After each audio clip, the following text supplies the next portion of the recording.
Hi friends, Sunday story telling టైంలో మనము ప్రతి వారం ఒక కథ చెప్పుకుంటాం కదా ఫ్రెండ్స్. అందులో చిలుక పలుకు అనే స్టోరీ మనం ఇప్పుడు చెప్పుకుంటున్నాం. ఓకే, వింటారు కదా మీరందరూ?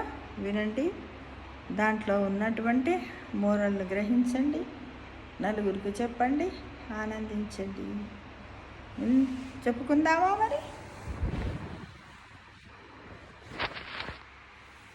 చిలుక పలుకు.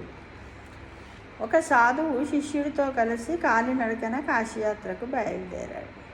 ఎవరు? సాధువు. ఎక్కడికి బయలుదేరాడు? కాశీయాత్రకు. సాయంత్రానికి దారిలో చిన్న గ్రామం కనిపించడంతో సాధువు శిష్యుతో ఈ రాత్రి ఇక్కడ బస చేసి రేపు ప్రయాణం కొనసాగిద్దామని అన్నాడు.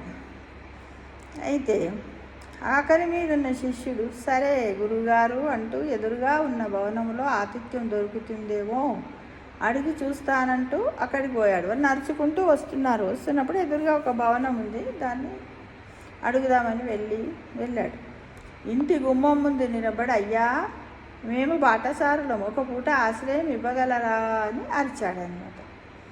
వెంటనే లోపల పంజరంలో ఉన్న పెంపుడు చిలక, వెళ్ళవయ్యా వెళ్ళు, తేరగా తిని పడుకోవడానికి ఇదేం ధర్మసత్రం కాదు అని కసురుకుంది. ఏది కసురుకుంది? ఇంటి యజమాని కాదు. ఎవరు కసురుకున్నారు? పంజరంలో ఉన్న చిలుక కసురుకుంది. ఎవరు కసురుకున్నారు? పంజరంలో ఉన్నటువంటి చిలుక కసురుకుంది అన్నమాట. దాని మాటలు పట్టించుకోకుండా అతడు మళ్ళీ పిలవబోతుంటే సాధువు వారించి, మరో ఇల్లు వెతుక్కుందాం పదా అంటూ ముందుకు నడిచారు. కొంత దూరం వెళ్ళగానే ఒక పురిటి చూరులో నుంచి ఓ చిట్టి చిలకమ్మ రెక్కలు టపటపలాడిస్తూ, స్వాములు దూర ప్రయాణం చేసి అలసిపోయినట్టున్నారు అనుకుంటూ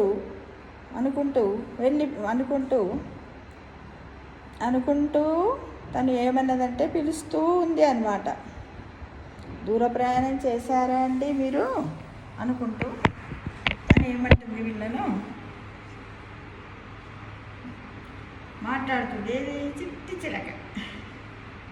చిలక అడుగుతుంది. కొంత దూరం వెళ్ళగానే చూరు అంటే తెలుసు కదా, ఇంటి ముందు ఇట్లా దూలము చూరులు అని ఉంటాయి. దాంట్లో మన ఇళ్ళల్లో కూడా చిన్న బుర్క పిట్టలు వచ్చిపోతూ ఉంటాయి. మనం అంటాం కదా పిచ్చుకలే.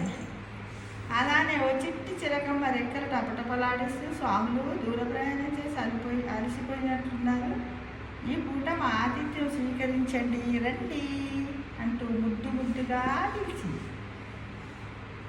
ఆ అలికిడికి విని బయటకు వచ్చిన ఆ పూరి గుడిసె యజమాని వాళ్ళని చూడగానే చేతులు జోడించి, సాధుకుమ్మవుళ్ళారా, మీ రాకతో నా పేద కుటీరము పావనమైంది, లోనికి దయచేసి మా ఆతిథ్యాన్ని స్వీకరించండి అంటూ సాదరంగా ఆహ్వానించాడు.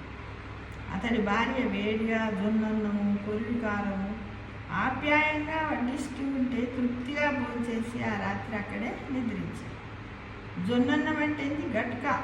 జొన్నలు ఉంటాయి కదా, రకరకాల జొన్నలు, మొక్కజొన్నలు, తెల్ల జొన్నలు, పచ్చ జొన్నలు, ఎర్ర జొన్నలు. ఆ జొన్నలతో అన్నం చేశారు. అందరు అన్నం అనగానే ఏమనుకుంటారు?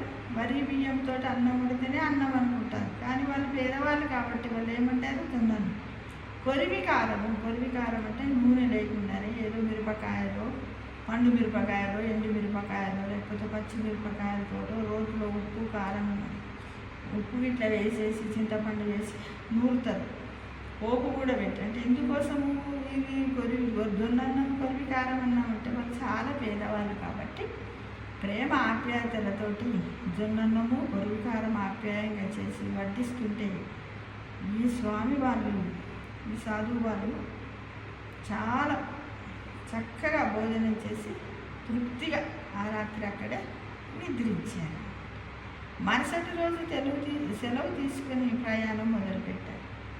ఆ ప్రయాణంలో శిష్యుడు, స్వామి నాదొక చిన్న అనుమానం, పంచభక్ష పరమాన్నాలు లభించే గొప్పింటిని కాదని ఆ పేదవాడి ఆతిథ్యాన్ని తమను ఎందుకు స్వీకరించినట్లు అని ఆసక్తిగా అడిగారు. ఎవరిని? సాధువును శిష్యుడు అడిగాడు. అక్కడ మనము ఇల్లు మంచిగా ఉందని చూసి ఆ ఇంట్లోకి పోదామని అని మనలోగానే అక్కడ ఉన్న చిలుక కూడా అంత గర్వంగా అలా చెప్పి మనల్ని అజ్జేసింది. మరి పేదవాడింటికి ఎలా ఒప్పుకున్నారు అని అడుగుతారు. సాధువు నమ్మి, ఏ గూటి చిలక ఆ పలుకులే పలుకుతుంది నాయన, ఏ ఇంటి సభ్యులు ఎలాంటి వారు ఆ పెంపుడు పక్షుల మాటల్లోనే తేట తెల్లమైంది. అతిథులకు కావలసింది ఆదరణ అంతే తప్ప ఆడంబరాలు కాదు అని వివరించారు. గురువుగారి నుంచి మరో కొత్త పాఠాన్ని నేర్చుకున్న శిష్యుడు నమస్కరిస్తూ ప్రయాణాన్ని సాగించారు. ఎక్కడికి పోతున్నారు? కాశీకి పోతున్నారు. ఎలా పోతున్నారు? కాలినడకన నడుచుకుంటూ పోతున్నారు. ఒకప్పుడు పూర్వకాలం లోపల చాలామంది నడుచుకుంటూ వెళ్ళేవారు. అప్పుడు ఏమంటారంటే కాశీకి పోయిన వాళ్ళు కాటికి పోయినట్టే అనేవారు. ఇప్పుడు 2 రోజుల్లో బస్సుల్లో వేస్తున్నారు, 1 రోజు ఫ్లైట్లో పోతున్నారు, రావడము 24 గంటలు పోతున్నారు, వస్తున్నారు. అంటే చూడండి, ఇక్కడ ఆ ఇంట్లో అంటే గొప్పింట్లో పంజరంలో ఉన్న చిలుకనే అంత గర్వంగా మాట్లాడినప్పుడు ఆ ఇంట్లో ఉన్నటువంటి వ్యక్తుల యొక్క మనస్తత్వాలను ఈ సాధువు గ్రహించి వద్దు మళ్ళీ విలువకు, ఆ యజమాని కూడా బయటకు వస్తే ఎలాంటి వాడు అని ఏంటంటే ఎవరి గౌరవాన్ని ఎవరి వ్యక్తిత్వాన్ని వాళ్ళు కాపాడుకోవాలి. ఇక్కడ ఇదొక నీతి. ఇంకొకటి ఏంటంటే ఇల్లు చూసి వాకిలు చూడంటారు కదా, ఇండ్లను చూసి ఇల్లాలను చూడంటారు. ఇంటి ముందు వాకిలు మంచిగా ఉంటే ఆ ఇంట్లో ఉన్న ఇల్లాలు పొద్దురేస్తుంది, కల్లాపు చల్లుతుంది, ముగ్గు పెడుతుంది, ఆ ఇంట్లోకి పోవాలనిపిస్తుంది అనేది ఒకట. అలానే పేదవాడైనప్పటికి కూడా ఒక చిలుకలు పెంచుకోలేదు, తనకే తిండి లేదు కాబట్టి పెంచుకోలేదు. మామూలుగా వస్తున్నాయి పోతున్నాయి, ఏదో వాళ్ళ ఇంట్లో అక్కడ పక్కనైనా ధాన్యాలు ఉంటే తింటూ తిరుగుతుంది. ఆ ఇంట్లో స్వేచ్ఛగా తిరిగే పక్షులకు ఉన్న స్వతంత్రం ఎంత స్వతంత్రంగా చెప్పిన యజమానిని అడిగినా ఏమంటే అలసిపోయారా, స్వేద తీరుతారా, రండి అని ఇవన్నీ చిలుకలండి. చిలుకలకు భాష వచ్చా, ఎలా మాట్లాడిందని అనుకుంటారు మీరంతా. వాటికి వచ్చే భాషలో అవి పాట రూపంలో ఆరుకుల రూపంలో చెప్పాయి.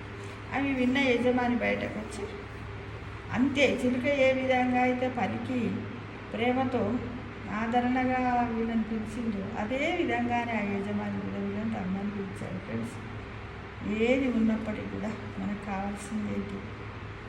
మంచి మాట, మంచి మర్యాద, మంచి సంస్కారం.